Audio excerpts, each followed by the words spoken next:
Hi, everyone. Welcome in. Thank you so much for joining us with the discussion that we're going to have today, all revolved around being a first generation student. Luckily, we have all of the coaches here, and something we all share in common is that we are first generation students.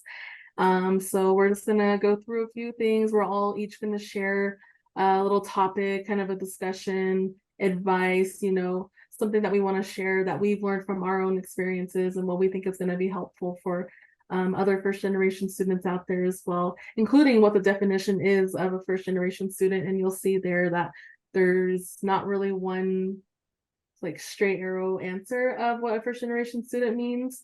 Julio can go back to the first one. So I think we'll just go over a general round of discussion or a general round of introductions, excuse me. But when we get to our sections, we can kind of go in a little bit deeper. So I'll go ahead and start us off as your host. So hello, everybody. My name is Adriana, and I am one of the college success coaches with the American Union College Fund, and I am tuning in from Gallup, New Mexico. And then Julio, you can go next. Hello, everybody. My name is Julio Barron. One of the other out of the three, college success coaches here at the American Indian College Fund. I've been working here for about 1.5 years now, and I'm calling in from Oklahoma City, Oklahoma. And we'll go ahead with Loyola next. Yat ashe Loyola Rankin yen share hotsod isle nakai bashes chin todiglin dashe nakai dashnale. Hello everybody, my name is Loyola Rankin. I am Meadow people born for the Mexican people. My grandfather was two rivers flow together, and my maternal grandfather is Mexican. I am one of the three college success coaches here, also a first generation student, and calling in from Albuquerque, New Mexico. Awesome. So we have a really great panel here to kind of start us off with this event and everything. And there will be an event evaluation to be completed for this event.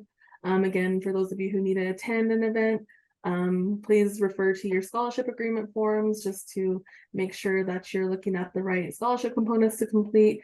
And in that event evaluation form, we'll be posing the questions that we have here on there just so that you can answer and participate too if you're viewing this video. All right, let's go ahead and go to the next one. So we'll kind of all hop in here. So like I mentioned, we're going to kind of discuss a little bit about what does first generation student mean. There's, as you can see, all these sticky notes, there's not one straight arrow answer or definition of who the first generation student is, but generally we see a lot of talking about being the first in your family to earn a college degree. And we had a discussion with ourselves as well with the coaches of is that automatically a 4-year bachelor's degree that you're considered a first generation student, or does it apply to you're earning your 2-year associate's degree. But there's a lot of different definitions out there, and historically groups of people who are first generation students were unable to attend college for various reasons, just because of several different reasons of no desire to attend college, socioeconomic inequality, high school college counselor limitations, more opportunities to enter job market with high school diploma, and sometimes too even just geographically in the location that you're located on. Sometimes talking on like tribal reservations and tribal schools, there's a lot of reasons for a lot of limitations, whether it's budget or just not enough personnel or people staying at your school to kind of help you or show you different options of what's out there, like post-secondary or after high school, after you graduate high school and everything. So but another definition we can look at too is your parents did not complete a bachelor's or 4-year college degree. So this is the one that we're all really familiar with. You're the first in your family of your generation to earn a college degree.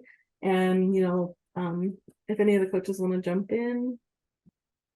And then just thank you, Adriana, for kind of giving us details about the meaning of it, and also another thing too is depending on where you're living at or going to school, that definition could be different, or it varies depending on what the criteria is of being a first generation college student. So again, it's just sometimes there's specific programming or program departments, that exist on your college or university that could help you, with specific programming resources or anything of that sort, just because you're a first generation college student. And I was very thankful, for my experience as a student, being able to be that first gen student. Of course, there was a little bit of struggles, but also some good things that came out of it, just to grow, and be able to become a better student, a better person, and all that good stuff. So, but yeah, no, just again, it differs between like what it really means and everything. One of the things that it says is like that there's lower access to resources, for first generation college students, and that might be true, depending where you're at, but there's always things that you could kind of research on your own time, on Google, or even talk with your own professors, during their office hours or after class, or even talk to your other peers that have been in school for a little bit to see if there's any like support in those specific things, to help you, with your educational goals and everything. And again, sometimes some things that may pop up, is just taking a little bit longer, to obtain your degree or graduate, and that's definitely okay. For me, it took me 5 years to graduate with my bachelor's and stuff. And a lot of people say you finish your bachelor's in 4 years. Yeah, that's true, but not really. It's okay. I was a super senior, so it took me a little bit, and that's definitely okay. Changed my major a couple times, of course, so it's fine. And another couple things that come up, there might be some parents that may have obtained a degree internationally, so like outside of the United States, they will graduate with degrees, but when they come to the United States, the degree might not work. It has to do with like the credentials and all that good stuff.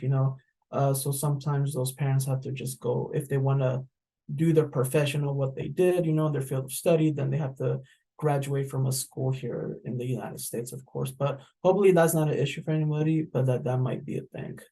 And then also, just being that first gen, is just navigating like, the very unfamiliar environments that you might encounter, going to that first day of orientation, the first day of school, college, but it takes time, to kind of get used to it, just by, utilizing the resources that you have, and having that supportive relationships you have, with your own immediate family, other students or other scholars like yourself, to meet at school, and then, all the faculty and staff that you might meet as well. So, but yeah, no, Loyola, if you have anything to share, go ahead.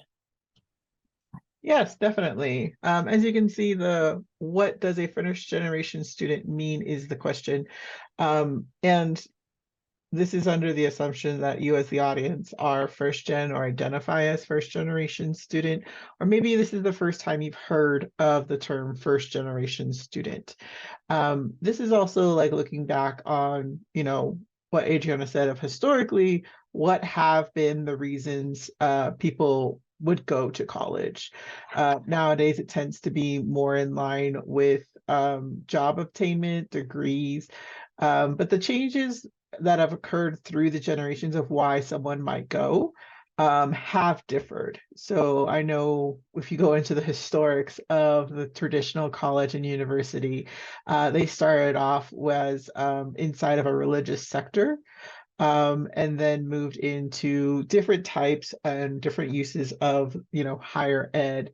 I've even heard that in the past, some, people used it as a way to meet their romantic partner, and weren't so much worried about the degree as in the connections and resources you made during that time. And that kind of goes into that second blue section there on the bottom of like the dynamics of the higher education environment have changed. The reasons you go to higher ed might not be the same as why your parents did or did not, wanted to or did not want to go. Maybe there was no reason to go in the past or inside of your family dynamics.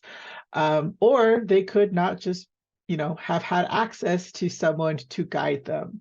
That goes into that small yellow box in the bottom corner of like, who has access and exposure to higher ed, and who has access and exposure to that person guiding them to higher ed as an option. You may have heard stories of that there haven't been good counselors there to support people of color to higher ed, or have traditionally steered them into tech colleges or directly into the job market. So there's a lot of different reasons and contributions as to why you right now are considered a first-gen student. And we're going to go through what that means in 3 different sections. Julio's going to start us off. Thank you for that. I appreciate that. So yeah, no, again, like throughout the presentation, we're all going to have like a little piece of information that we want to share, just from our experiences, and on specific topics as well. So so for me, for instance, it's just kind of like, taking advantage of the resources that exist on campus. So I'll be going through, like utilizing the specific programs around campus, anything to do, with TRIO, career services, etc. And then also the important thing is advocating for yourself. If you have a disability, and anything to like, work with the ADA, so ADA is just the Americans with Disabilities Act and everything. So so yeah, no, I wanted to share this real quick, so me and my fellow colleague Loyola, we actually helped each other, to create these things, for a specific guidebook that's currently being edited again, and you probably heard of it as the Native Pathways book, but this right here just kind of like, utilizing those on-campus student supports. All these right here, they could exist at your college, university, or they may not, every college, university nationwide is completely different, but I'll kind of like go through a couple of them, just to inform you all, just in case you ever need these specific things. So, and the first things first, some of you might already been to orientation or anything, or have checked up a video online, that they send you to check up on, how to get ready for college, what to expect on that first day of school, and what to do, for that rest of the year, especially as a first generation college student. It was definitely kind of scary, and a big culture shock to me as well too. So, just kind of get yourself informed and get yourself, familiar with the campus, take a walk, look it up online, some colleges, will have like a link online, if you're not able to go on campus right away, you could take like a virtual tour of it. And if not, if you're there in person, definitely take a walk, around the whole place. But for this, just kind of going over some of the first one, is kind of like the student handbook. Student handbook is like kind of like a little, think of it as like a brochure or a handbook, a book or something, or just a very small thing giving you like all the specific policies, informations, codes of conduct, procedures, of everything that happens on college, where to go look for help and everything. And then also being able to like look at the campus services and resources that exist on campus as well. And this, it's considered a legal document on behalf of the college. So you as a student have to be responsible for the specific expectations, and everything that you need to do to be a good student. And another thing as well too, especially for enrolling into your courses and everything, you're going to need to go talk to your academic advisor. And that title could change, depending on where you're at, but advising is the key word right here. So the advising team, is just to help you, enroll into your classes, or remove like a specific hold on your account, to be able to enroll for specific classes depending on your testing scores, your GPA, or anything of that sort. But again, it depends on the school. And they're there to help you out, throughout your whole, educational journey. For some, you might have the same advisors throughout all your years at college, or it might switch up depending if you're switching from like a specific major or so. So that's definitely okay. So yeah, no, just the next thing now is just kind of like the writing center and tutoring services. So for this right here, when you're like writing papers, research papers, or just needing help with like grammar or just like brainstorming ideas, definitely go to your writing center if it's at your college or university. This will just kind of help you out to kind of like, fix up those grammatical errors or, get you some ideas like where should I go from now on, and they're pretty good. I just kind of like giving you like a specific web, a brainstorming web, whatever technique that they use is like, got to do my intro, got to do my body, got to do the conclusion and stuff, and everything in the middle and stuff like that will kind of help you out to be a better writer and stuff like that. And then also continue to better yourself as a writer in general throughout your years at school. Another thing too, is like utilize your library, the library resources and the librarian, as well too. And they could help you, just to kind of like, research specific documents that you might need, databases that the school might have as well too. And the librarian is there to kind of help you with these things too. And if you're more of I need a physical copy of something, then you could reach out to them as well too. Some you could do in person, if they have a librarian, or you could do it online, to kind of help you out with those specific projects and assignments.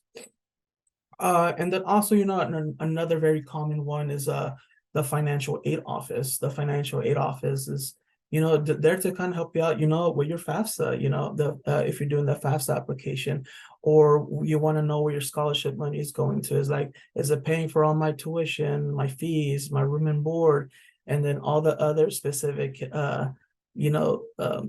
things that you need to pay for school as well too. So look to them for advice, just in case, just make sure that your school is all paid for. But also if you're maybe getting money back, then they'll contact you directly just in case. So, be friends with that person too. Not like that, but just like an advisor to a student type of thing, So, bother them if you need to as well. They're there to help you out. So just kind of keep that in mind. Another important one, just to kind of help you out, later in your future, especially if you're about to graduate or you're just interested in like, working, in the middle of like your educational career, career services, speak with the career service specialist or advisor to kind of help you out, with specific interviewing questions, mock interviews, how to make a resume, how to look for internships or jobs, how to dress up, if you need help with any of those specific things, that they should be able to help you out with that right there. For instance, for me, back in the day, I was able to go to like a business career fair type of thing, where I was able to talk, with different organizations from across the nation that came to my university. So, you get to dress up a little bit, go talk to those representatives from those specific organizations or companies you want to work for. They're there to help you out. So, just something to kind of keep in mind, just in case. Another thing also that kind of helped me as a student, I kind of struggled, with like financial and stuff like that. And also I was kind of hungry sometimes, but, if you're schooled, sometimes, the school kind of gives out free foods or, snacks and all that good stuff. I do that, but if you're needing more than that, if you're living off campus or have a family, the food pantry exists at some colleges as well. This right here, they could give you like, basic, foods and stuff like that, toiletries and anything else that they might have in their pantry itself. A lot of it is donated by others to kind of give the students, but also some of them just comes out of a specific grant that exists, to be able to help out all of our students. So yeah, no, just kind of keep that in mind just in case, don't go out there, it's free to you and stuff like that. And another very interesting one too, is just the Office of Disability Access and Inclusion. And the office might not have all of them, but for the most part they should. But I'm just going to kind of talk about the disability resource itself, or just accommodations. For instance, for me, like I'm neurodivergent, so I have ADHD, so I have a very trouble with focusing and stuff like that. So you might need to like talk to your medical professionals or your psychiatrist, and I got a letter from them, just to kind of know what's going on, and they would fill out a form that your school provides to send to them, And then with those accommodations, it could help you out with specific things. For instance, for me, they kind of helped me, to extend the time of like when I need to turn in assignments and papers and stuff. For my school, it gave me like 2 weeks longer than everybody else. And that's just useful, So if you are needing help, like ask for help and see what your school might provide. And then if they need documentation, then that's when you go to your medical personnel as well too. And hopefully, just kind of look into that as well. And then another cool thing, campus healthcare counseling services. For the most part, this right here is a big deal, from some students not to go away from campus or not to drive away, like some of the services they provide might be free or at a discounted rate. It depends, but like for me, I kind of use some of the counseling services that they have. And I use them too because of the stressors that I was dealing with in school. So I was able to kind of like talk with a therapist, via online, just work on my schedule. So it was pretty cool. So definitely look into that as well. And if not, there might be like off-campus opportunities as well too. So just kind of go over kind of like the other things, definitely look at those, like veteran military services, student life, office student organizations, the dean's office, and the gym and stuff. Culture centers might exist as well too. So definitely look at all the student services that exist on your campus. Like make the right choice, and go to them as well. For the next thing, is just a kind of like a brief overview, just kind of like a roadmap of like what students support services exist. Those are just some of the ones that I kind of talked to. Some colleges might have a lot more than that, more very specifically, or might have less, but definitely take them into consideration, when you're preparing yourself for the next year or the semester you're currently in. Look out, and ask for help if you can. So but yeah, next thing now is just to kind of like just discuss, with my other colleagues, so I want to see what they have to say. So what is a student support service you have used in college that has been the most useful for you and why? And either Loyola or Adriana could unmute themselves to share out. Yes, I can go first. So the service that I used that was very helpful, um, in a way was also very unhelpful, was the career services at my undergrad. They, were happy to send me all these tests to do these like analysis of like what type of personality I have, and therefore what type of role I would find to my, benefit or not, to my personality. Um, but I don't think they really captured my values of like what it is I'm looking to do in this life, and that is to help my people. So there wasn't really a test that could capture that in a way that was helpful. And so the other thing too that I really didn't like was that they charged me for those tests, not the career services, but like the places they directed me to. Like there was an outside fee since it was a third party. Didn't like that, and I was like, come on, man, can't you swallow this cost? Like so there are some out there that you can do on your own, but it's always helpful to kind of talk it through with people you trust who may or may not be in career services. Finding out what is important to you and where you'll get meaning from life is definitely a key component that I have for career. Because it's easy to get money, like don't get me wrong, like I definitely think there are times when you're like, well, this is good for money, but I find, fulfillment elsewhere, and that's totally fine too. Um, so yeah, I would definitely say check out your career services, even if they're not as helpful as you'd like. It's a great place to start, to figure out what you'd like to do. Not only just like for money, but also, for volunteer opportunities and finding out what is helpful and beneficial for you.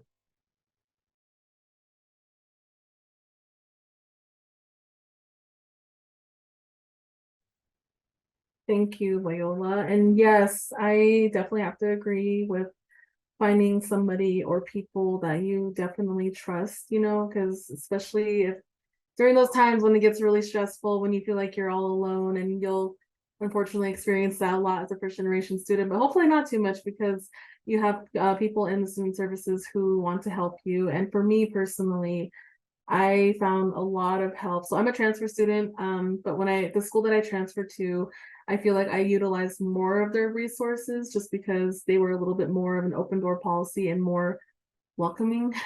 But definitely so my school had a Native American center, and you know, that's where all the natives hung out. That's where, you know, you needed to go if you needed to get a good laugh in. If they always had coffee and cookies, you know, those stale like oatmeal icing ones, they always had those.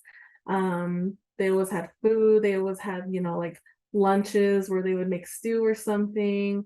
Just, you know, a really nice place to create community. And I think that's what I really craved the most when I transferred to the school, because a lot of the time when you're a transfer student, you kind of feel a little bit like you're starting all over again.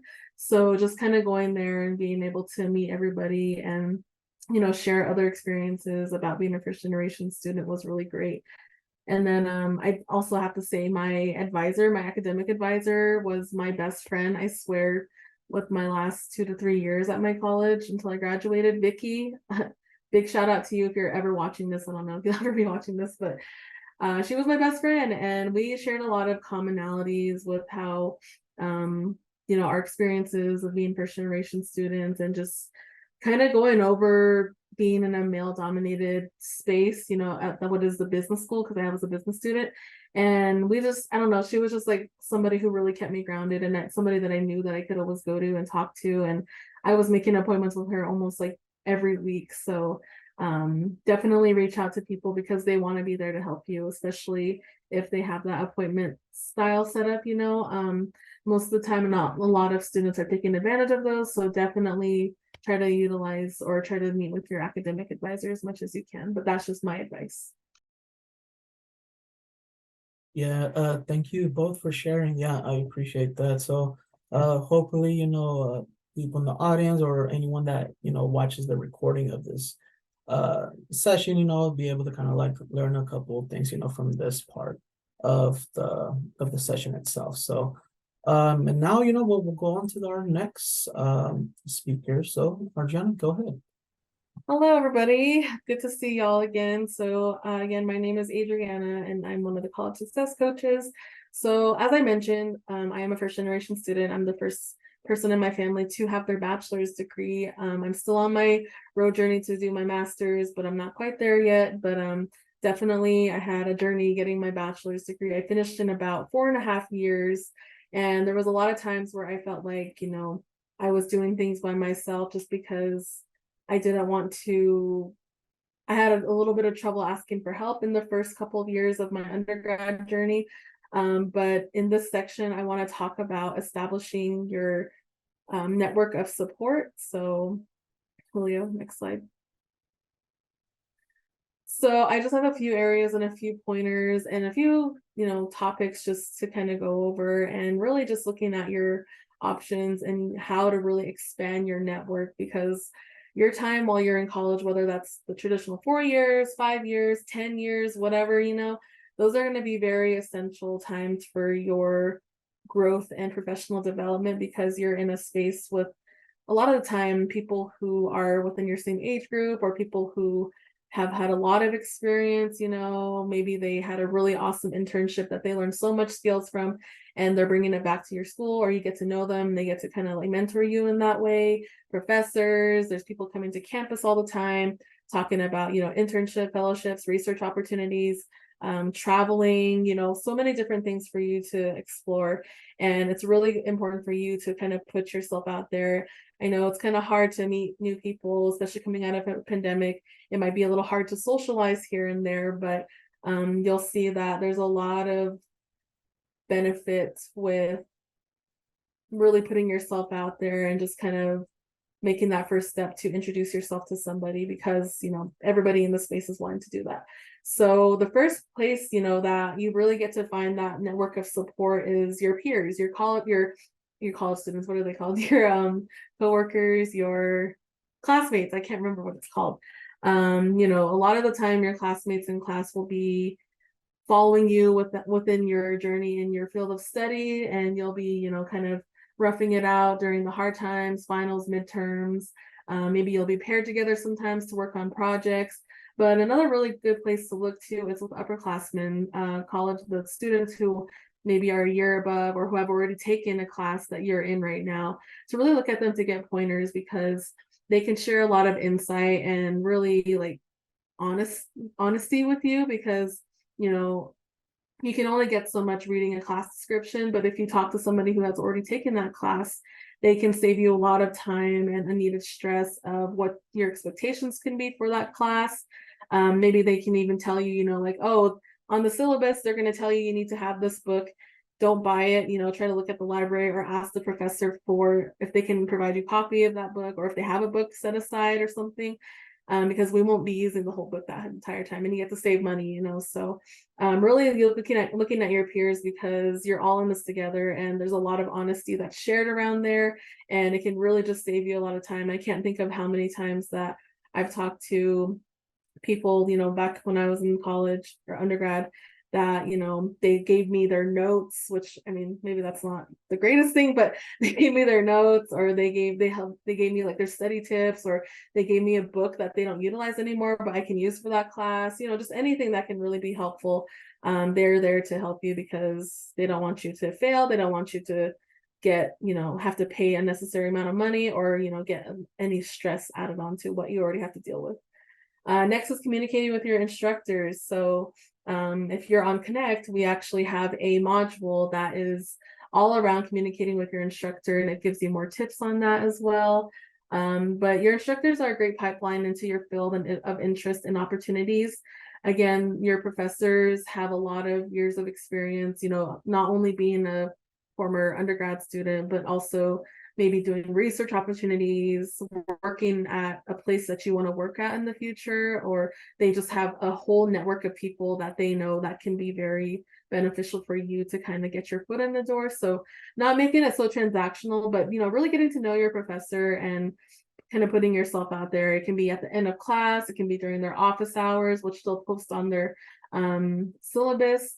They'll, you know, list times that you can come into their office and you can just talk with them, you know, whether it's talking about a lecture that you sat through, or if you have a question, an assignment that they gave you, or if, you know, you just want to get their insight. You can even just go in and say, hey, I'm interested in going into mechanical engineering. I want to work, you know, at this place. I want to work at Intel, or I don't know, you know, different place, two different fields, but you get the idea. So you can go to talk to them, and while they might not have that specific experience, you can still talk to them. They can give you pointers. They can show you where to go, who to contact, and, you know, give you names or places to look at if you want to further your interest or your opportunities in a field that you're looking at. Even if you're interested, it doesn't have to be declared.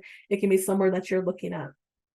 And then attending conferences. Attending conferences has been probably my favorite thing to do in college. And a lot of time these conferences, you know, you have to register for them and they have a fee, but a lot of the time they'll have a student discount where you won't have to pay as much as like the full price. But attending conferences that are in your field of study for professional development is a really good thing that not everybody gets to experience. But if it's ever in your, you know, if it's ever in your opportunity, if you're ever given the chance to go, maybe a professor is asking you to go, or you're going to go present your research somewhere, definitely go, because you're going to meet so much more people, peers, mentors, professionals in that network that will even help you more and will give you even more advice, and just, I guess, kind of create that mentorship of, you know, what you want to do after school, you know. So I'm immediately thinking of, you know, ABLE, because I was a business student, and ABLE is American Indigenous Business Leaders. While I never got to go to any of the conferences while I was in ABLE,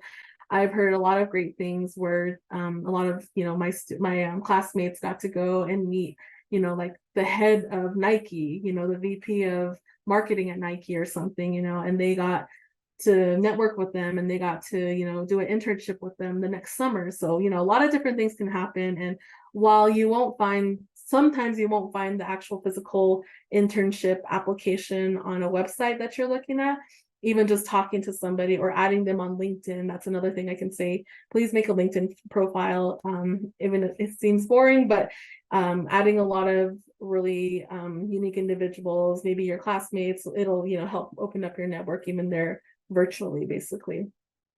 Joining clubs and professional organizations. So this is your chance to get involved on campus. If you're on campus, you know, you can actually go to these club fairs and you can join a club that you're really interested in, you know, that you might already be in that field or be in that interest, or you can go towards a new club that, you know, you want to learn a new skill that you've never tried before, but just to get out of your comfort zone and just try something new. You know, getting involved in campus has probably been one of the biggest tips that I've given to any of my scholars or anybody, you know, even in my family, because once you get to know people on campus, like a lot of doors will open for you. And I can't stress that enough, because immediately when an opportunity comes up or when something comes up that they need to find students for, your name will pop up immediately when they're thinking of who would be able to take advantage of this opportunity.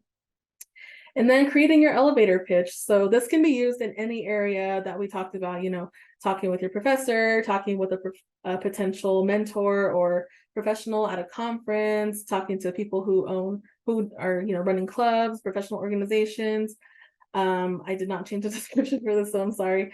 But creating your elevator pitch is kind of like introducing yourself. And some people say selling yourself, but I don't like that wording. It's more of like introducing yourself and telling people of your potential. So, you know, if you're native, you can introduce yourself in your native language, your clan, your family you come from, or wherever. And then your, you know, where you're going to college, what you're studying, and basically like what you're interested in. So, you know, I used engineering before, you know, I'm in the mechanical engineering program. I want to work at, you know, I want to find opportunities at NASA. I'm interested in, you know, doing this. I don't know anything about engineering. I don't know why I'm using that as an example, but you get what I mean. So kind of creating a pitch for yourself to introduce to your peers and professional mentors and everything can be really good. And just having that kind of memorized will help you just kind of get people to know you and to, again, think of you if any potential opportunities will pop up. And then last but not least, this is probably the most important piece of advice I can give you as well, is ask questions. Never be afraid to ask questions. Most of the time, people want to help, whether it's your classmate, your friend, your family, a mentor, professional mentor, professors, anybody. They're most likely going to want to help you. You know, succeed as much as you want to, raise above the glass ceiling. And a lot of the time, again, if they find an opportunity, you know, you'll see on Facebook or something, they'll send it to you, or maybe they'll see something on your class bulletin board or on Moodle or whatever, you know, your colleges use. They're going to send that to you, and, you know, you can ask questions. You know, usually there'll be like a contact information on there. Email them immediately when you get that and express your interest in what you're interested in, whether it's, you know, a job, internship, or just wanting to get more information about the company or something, you know. So don't be afraid to do that, because it can definitely follow up to something, you know, a potential opportunity for you to do. And again, like I mentioned, if you're looking for like an internship or a job, or, you know, just experience in some area, a lot of the time, some of these organizations or businesses or whatever won't have a physical like application form on their website. But the biggest thing to do if you want to kind of create that opportunity for yourself is to contact them directly, you know, look at their contact information and say, hey, you know, I'm in this program in school and I'm looking for a potential job over the summer. I really want to get experience with your company, and, you know, all that stuff basically. And you can really get a lot of help too with your career services. And yeah, I mean, that's pretty much it.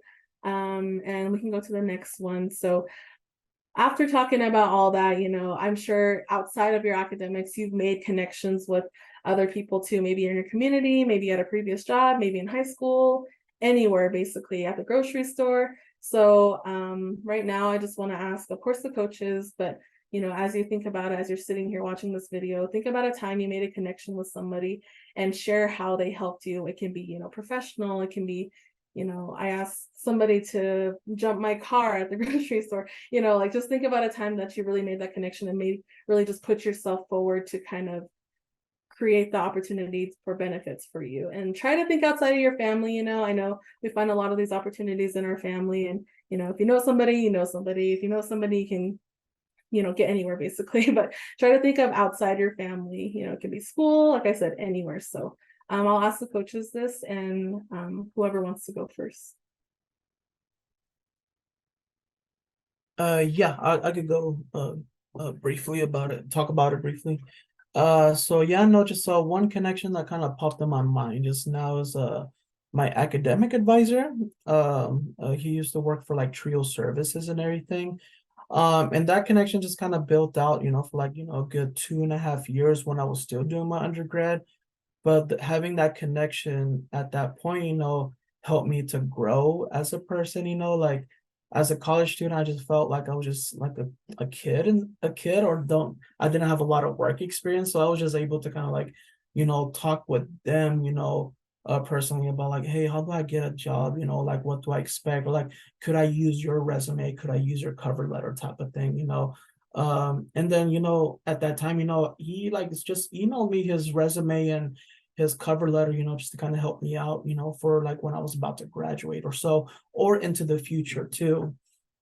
And with that, he was able to kind of connect me to get into like, working in higher education, professionally. And with that connection, I was able to apply for this job, but also it was a job that my advisor at the time was like hiring. He was working at another academic advising department at another school nearby where I was working at.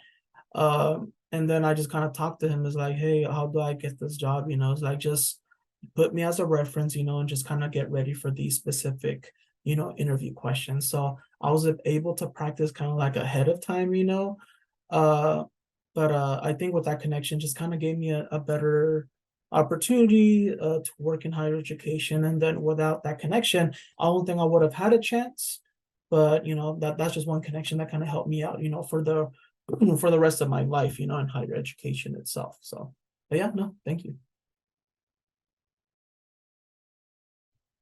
Yeah, I think one thing that popped into my mind when you gave examples of like someone who like helped you change your tire, um, is this incident. I think it was like my first week in undergrad.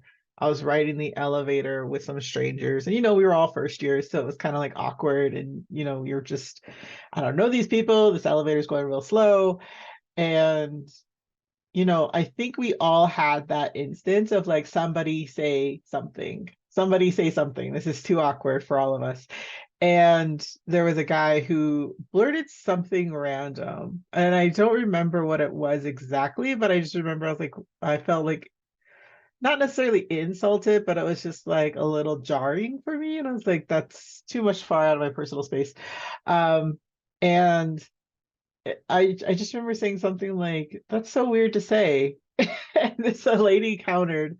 She's another first year. She countered. She was like, "That's the best thing to say."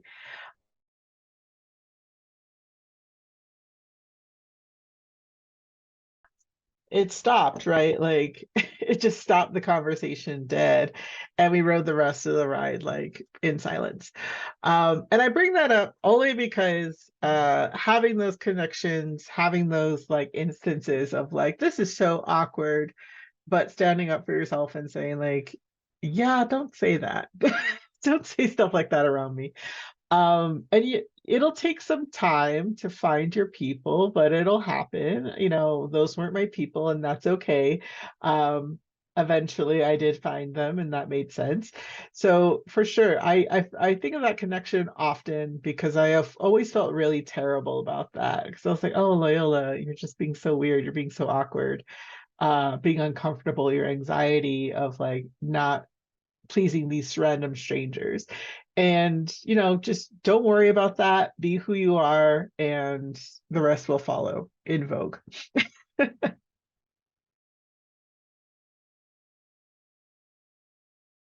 Yes, thank you both for sharing. Yeah, and connections can be made anywhere. It can be, something professional, it can be something personal wise, just anything that's going to help you. It's really important to kind of put yourself out there. And I think that's like the biggest thing that I've learned, not only in college, but just in life in general.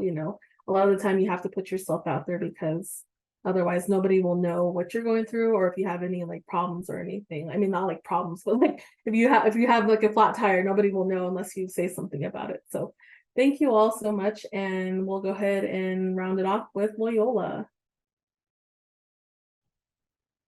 Hey, John, I hate to point it out, but did you share a story? You don't have to either. Sorry. Sorry, what did you say? Did you share a story of like a personal connection you made? Oh, I didn't. No. Well, I said, well, okay. Yeah, so I talk a lot about like the flat tire incident, right? But my incident was that I locked my keys in my car once and I had no idea where to go. I was really tired. It was kind of late at night and there was really nobody around. I was leaving the library and there was this random person who I remember having in one of my classes like 2 years ago when I was, I don't know, like in my sophomore year or something. And I had gone over there just, kind of running out of hope and saying, like, hey, you wouldn't by chance know anything about locksmithing? And he was like, actually, I used to be a locksmith apprentice. So what do you need help with? And it just like, I don't know, it just like really boggled my mind because like, what are the odds? Like literally there's maybe like 4 people left at that library and 2 of them were working, at the front desk and everything. And what are the odds like somebody who was in my class before that I just remembered barely, I went over to ask them and then they're like, yeah, I used to apprentice as a locksmith. So I don't know. I thought that was really funny. And he ended up helping me get my car open. So it was like my, what do they call it? My Hail Mary right there.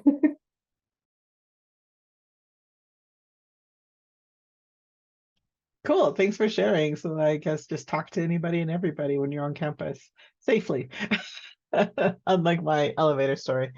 Yes. So, as a first gen student, I think the thing that always interests me, is identity in these spaces. And it's something that I wanted to touch base on in this presentation, because that identity can shift, it can change completely.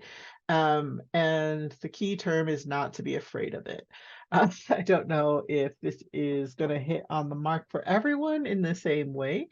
Um, but looking at independence and identity as a first gen student, I think is completely natural and safe, when you are with peers to talk about things that you just don't understand. And one of those aspects I find really fascinating is how your identity can change as a first gen student. And that is change is okay. It is okay. You are still you, just with different new special features. So the first thing, is always the global identity, right? It's learning that there is much more in the world, and the connections in it than you would have previously thought of. So for example, being indigenous here in the US and being indigenous in, Australia or New Zealand, or Japan, or just having that global connection on what it means to be indigenous to a land, to a space, definitely changes and shifts inside of this space. If you're not learning on the global perspective right now, definitely consider it. There are some things happening, elsewhere outside of the US that might be of interest to you, new ideas and new technology and new law, right? Like there's that river in South America that is now considered a person. It has personhood. So what does that mean for you in your industry? Looking at it from a global perspective, again, not only as a identity space, but also in a professional space too. And then, of course, as a first-gen student, your planning changes. There's new opportunities, experiences. Julio and Adriana both talked about this, attending conferences, growing that network. When I talk to high school students during recruitment, I always brought up everyone has that grandma, that mom, like when you go to Walmart, you have to stop and talk to all her former coworkers. And they're like, this is my daughter, this is my son. And you just stand there and you're like, Mom, can we go? Can we go? And you will have that too. And just depending on where you're at, it could be on a global level, it could be on a state level. Anywhere you travel in the US, you may find someone. The world is your Walmart, as it were. So definitely that opens up new ideas on what is available to you for your future path, what you want to do. And then the next one too is language. Whether or not you're learning a new language or developing your current linguistic skills, learning a new language or developing that skill set, it will change your perspective. Like it's just automatically going to happen. You know, there is a way you say tires in Navajo that means like cars, shoes. And I learned in another language that it's actually a car's fingers. So when you think about the car and it has fingers, and I was like, oh, what an interesting way to see the world. And it's just going to happen naturally as you develop language, as you learn different terminology, like colonialism, like industrial revolution, imperialism. You'll get to see the world slightly different than you saw it before. And that does change. And, you know, now that you know what a bursar's office is, what you know, the difference between a teacher and a professor or an instructor, that language does change your perspective. And it may even challenge your perspective of how you previously saw the world, which is totally fine. Relationships will change, and that's okay. This is a big one, I think. Examining previous and current relationships and as they work with your current identity will be very jarring. You may have heard or seen, you know, someone goes off to college and they come back a completely different person. The family has no idea who this person is. Like, you're vegan now? What do you mean you don't like you know, country anymore? You like other types of music? And it's very jarring to the people, the relationships that we've had before our identity changed. And that is okay. You can develop as a person, you can grow, you can shift at any point in your life. You are welcome to it. Others may not understand immediately. They may be jarred because you're no longer, they don't see that same person anymore. And that's definitely okay. Yeah, so the next thing will come up is relational, how your relation identity will change from previous to current relationships that you've had. This can shift, and that is okay. We often hear about people going off to college and then their identity shifts, their clothes, how they present themselves may shift. How you introduce yourself may shift as well, and that is okay. You know, there's always that stereotype of someone going off to college and then returning home and they're a completely different person. You're like, what do you mean you don't like country anymore? Or like, you don't like going to, you know, the rodeo anymore. There is definitely a time when that will happen, and that is okay. You can shift and change as a person. Your relationships up to that point, whether they be family, friends, associates, they may not understand, and they can catch up. It'll be okay. There's definitely space for you to grow and be as you want to be. Additionally, your ideas to solve and to create change in the environment that you're in, those two will develop inside of this space as a first-gen student. Anything you bring with you to the classroom, to the college environment is valid. If you want to talk about growing up, you know, on a dirt road or, you know, shopping at Goodwill or what have you, feel free, bring it up. If it's relevant, talk about it. It is an experience. It's a unique experience. And definitely feel free to share. The best conversations I've had was finding people who also shopped secondhand growing up and currently still do. We definitely developed long-lasting relationships by sharing those key intimate details. Whereas someone might disparage that and be like, oh, that's too poor for me. And I'm like, no, it's not. It's okay. And that goes back to like what Adriana was saying of like finding your people, finding what works for you and those relationships that will help you grow as well. And to tie into this too is that critical thinking. This is a skill. It will take time to develop. If you are struggling right now as a first-gen student, that is okay. It is totally fine that you're struggling. I know it sounds awful to say, but there is a learning curve. You're not going to get it right away. There are times in which you are going to fail and it's not going to feel good and it's not going to feel like worth mentioning. You might even feel ashamed about it, but please don't. Please keep at it.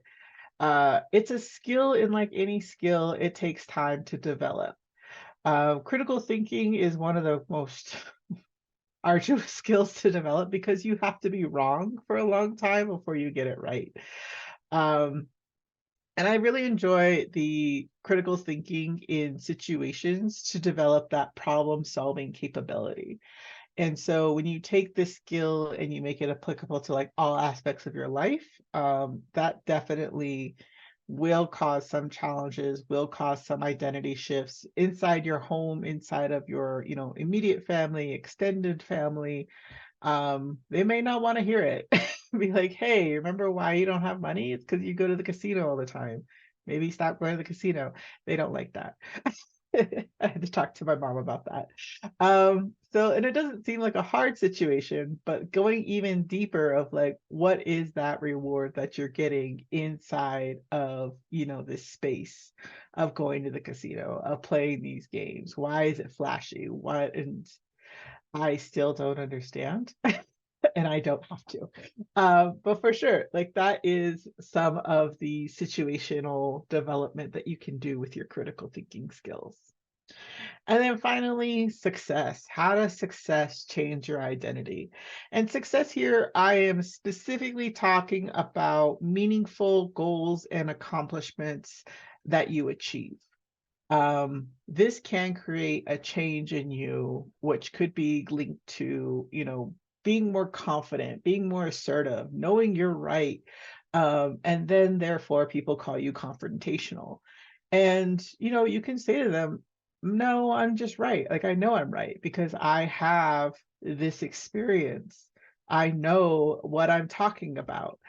And it'll take time, like I said, to develop that skill. And again, you might see your identity change ever so slightly throughout the different classes you take, the different semesters. And it's okay, honestly, to be that assertive Native person and say, like, I know what I'm talking about. And I have heard, the disparaging remarks of like, well, you went off to college and now you think you're all that. And I was like, I don't, but I know what I know. And you should probably listen to me. Council delegates. No, I'm kidding.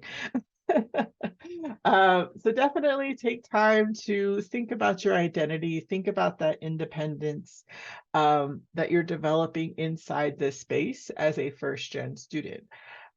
Where have you started from? And recognizing where you are now, it's definitely okay to have a shift and change as your identity is growing. So that leads us to my conversation question. Next slide, Julio. How has your identity shifted by being first generation student? And any one of us can go first.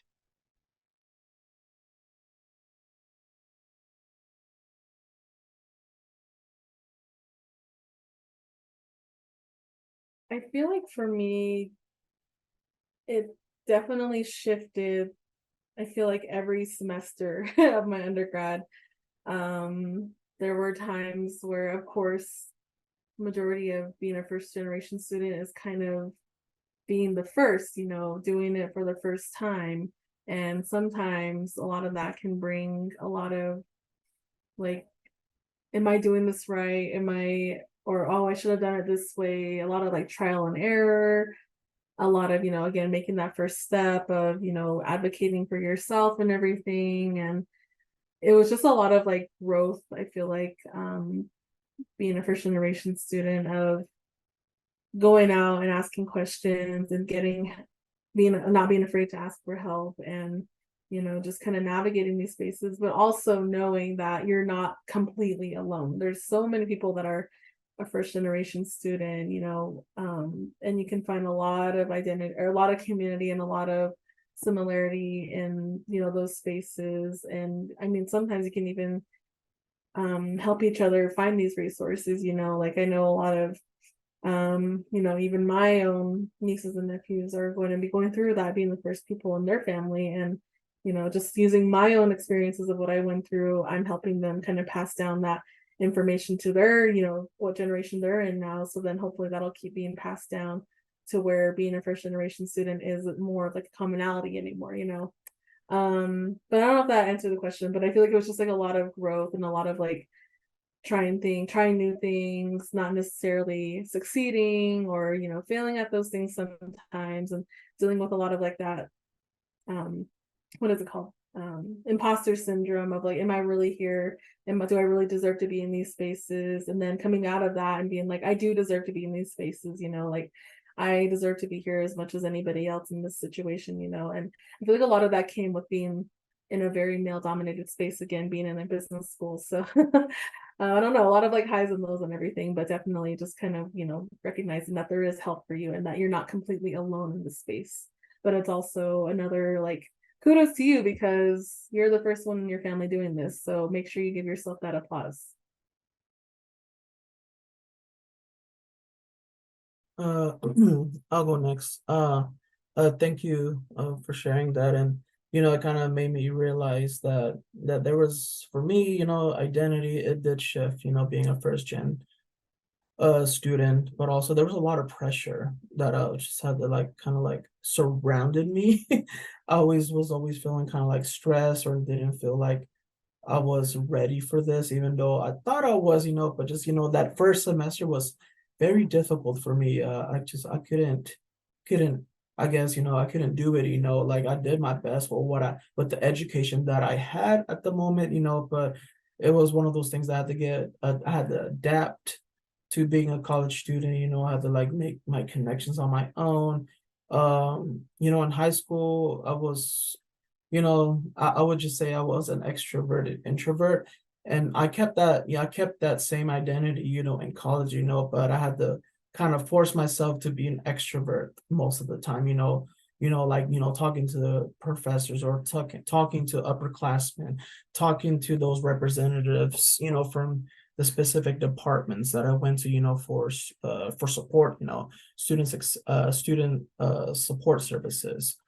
But like I became an introvert, when I was just kind of studying, I had to like learn to like, study on my own or study in a quiet place just because that's how my attention span was. I was able to study by myself a little bit better, with especially like, with papers or doing research, I would do that by myself. But when I would study with my other peers and everything, I could only study math for some reason. I don't know why. It's just a weird thing to say. But, I was able to kind of like be able to adjust to like studying in groups, if I was doing like math type of problems or all that good stuff, because I think I was just able to kind of comprehend that material and subject, with other people that understood it a lot better than me. So, um, and other things too, like trying to like get help from my parents, like even though they didn't go to college of sort, they still went to school, the, high school or whatever. They were still able to kind of like support me as much as they can, it's like, hey, just do your homework, study, drink water, go to the gym, those type of things, or like, hey, do you need money for like lunch or something? I'm like, hey, most of the time I would say no, but if I was like starving, I'm like, yes, just give me the money, give me some money for like coffee or something, because that's how I'm staying awake the whole time. But yeah, no, just that's kind of like how my identity was kind of shifted a little bit, and hopefully it answered the question, but that's what just kind of popped up in my head at the moment. So thank you. Yeah, absolutely. Like, thank you guys for sharing. Yeah, as a first gen student, I think what shocked me the most was nearing the end and having some comments like lobbed at me from friends and family, and they felt very like hurtful in a way. And I'll explain in one way. Like I've always been called like city, like having grown up in Coyote County, New Mexico, which is like on a dirt road, like a good 5 miles away from paved road. Even then I was like, yeah, I definitely feel city. And like now living in a city, I'm like, yeah, I've always been this way. Like definitely could not ride a horse very well or, do the country thing. But, you know, having gone to college and everything, nearing the end, I remember loaning a jacket to one of my cousins or a relative, and just being like, yeah, just, you know, if it gets dirty, just make sure to clean it or whatever. And they had responded something like, oh, you afraid I'm gonna touch it? And I was like, what? No, we live on a dirt road. Like when the mud sets into the wool, it's gonna get real like terrible. Like, what are you talking about? And I just remember being so hurt by that. I'm like, you would think I would think of you that way, my own people, my own like flesh and blood. Like, what are you talking about? And I shared that with a grad school friend who is also native, and you know, they were like, you know, that comment is not about you. Just know that. To know when a comment is about you, um, is definitely very helpful. And then to know like what is lobbed at you and what isn't. So yeah, so I tell this story in two ways. One in that, you know, my identity as being city has always been, and I think that's something that continued on as a first gen student. Um, and then of course, sharing what my grad student friend said to me at the time really helped me to like see not only was it like how I saw myself, but how others saw me as well. So, you know, this identity thing is not only like situational, but it's also like how you see yourself, how others see you. And what that says about them is very complex. It's going to happen a lot. So if you are going through these struggles as a first gen student, just know you're not alone. I think a lot of us have very similar stories of like, oh, well, you went off to college, you left your homeland, or if you're at the tribal college, like there's definitely dynamics there that are subtle and different, and navigating them can be a challenge and it can hurt, and but it can also be very rewarding as well. So yeah, that's a couple of stories from us. Thank you so much for being a part of this as we shared our story, as we shared what it means to be a first gen student. Julio, if you want to click the next slide, we do have our event evaluation up. Again, please do complete the event evaluation. This has the event evaluation tracks, helps us track who has completed what as part of their scholarship components. So please do complete the event evaluation. This does qualify for the personal agency event. Thank you again so much for being here. We do appreciate your time. Keep at it. You can do it. You're not alone in this experience of being a first generation student. Thank you.